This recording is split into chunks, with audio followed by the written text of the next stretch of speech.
The world in pieces.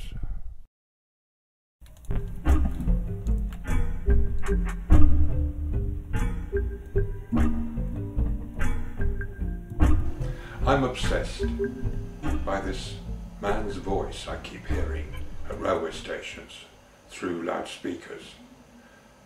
Among other things, he personally apologises for the late running of trains.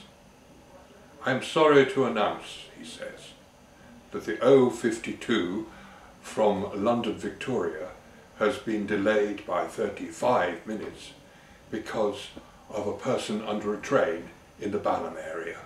Who is this guy to say sorry? Sometimes very sorry. And I know the same announcement will be made on every single station on the line, every 5 minutes until the damn train arrives. I get apologies for the late running of the trains, but never for the irritating nature of these announcements. In the past, when he got to his third or fourth "I am sorry," I used to shout at the loudspeakers, "You don't exist!" But nowadays I'm a bit more mellow, and I've given it a bit of thought too, and frankly I don't think he is a robot. I think he's more than a synthesizer and an artificial intelligence program. Now, I imagine that this man owns a large old vicarage in the Hampshire area with an immaculate lawn and a weeping willow in the middle of it. He last acted in the Archers in the 1970s, I imagine, but he is now a very good voiceover agent. And as he sips his China tea, his wife comes running out and says, "They want to know, darling, if you'll apologise about the late running of the train from Paignton." Of course he's willing to apologise. He gets a repeat fee every time he says sorry on any loudspeaker, on any station in the land. That Paignton train is probably making 10 stops on the way to Paddington, and each one he'll apologise if it's 1 hour 40 minutes late. That's 10, 20 times even. And then there's a knock-on effect at Reading. It's a fantastic opportunity. "Jennifer, scrap the tea, we'll crack a bottle of champagne." Still, I do enjoy travelling by train, reading a book, looking at the countryside, and it's perfectly fine as if those voices didn't start all over again. Customers are reminded they must have a ticket before they board the train. Well, how can I get a ticket mid-journey? Without being fined, of course, but then why bother to tell me? Customers are reminded to take all their belongings with them when they leave the train.